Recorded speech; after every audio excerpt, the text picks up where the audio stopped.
നിയമസഭാ തെരഞ്ഞെടുപ്പിന് 3 മാസങ്ങൾ മാത്രം ശേഷിക്കെ സംസ്ഥാന സർക്കാർ, പിണറായി വിജയൻ സർക്കാർ അല്ലെങ്കിൽ CPMൻ്റെ സർക്കാർ ജയിലിൽ കിടക്കുന്ന കുറ്റവാളികൾക്ക് ദിവസവേതനം 620 രൂപയാക്കി ഉയർത്തിയിരിക്കുകയാണ്.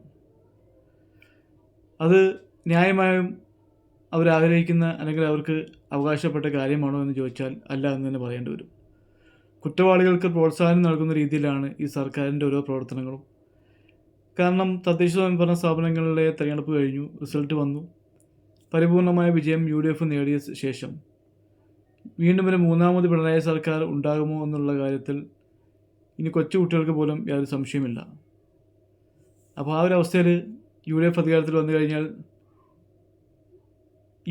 ഇപ്പം നിലവിലെ കേരള ഭരണത്തിന് നേതൃത്വം കൊടുക്കുന്ന പിണറായി വിജയൻ അടക്കമുള്ള ആളുകൾ, CPMൻ്റെ പല ആളുകളും ഉന്നതന്മാരും ജയിലിലേക്ക് പോകേണ്ടി വരും എന്നുള്ളത് കൊണ്ടും, ഇപ്പോൾ ശബരിമല അയ്യപ്പൻ്റെ സ്വർണം കള്ളക്കടത്ത് നടത്തിയ കേസിൽ പിടിക്കപ്പെട്ട് ജയിലിൽ കിടക്കുന്ന എല്ലാം CPMൻ്റെ നേതാക്കന്മാരായതുകൊണ്ടുമെല്ലാം അവർക്ക് സൗകര്യങ്ങൾ വർദ്ധിപ്പിച്ച് കൊടുക്കേണ്ടത് തീർച്ചയായിട്ടും CPM സർക്കാരിൻ്റെ കടമയാണല്ലോ.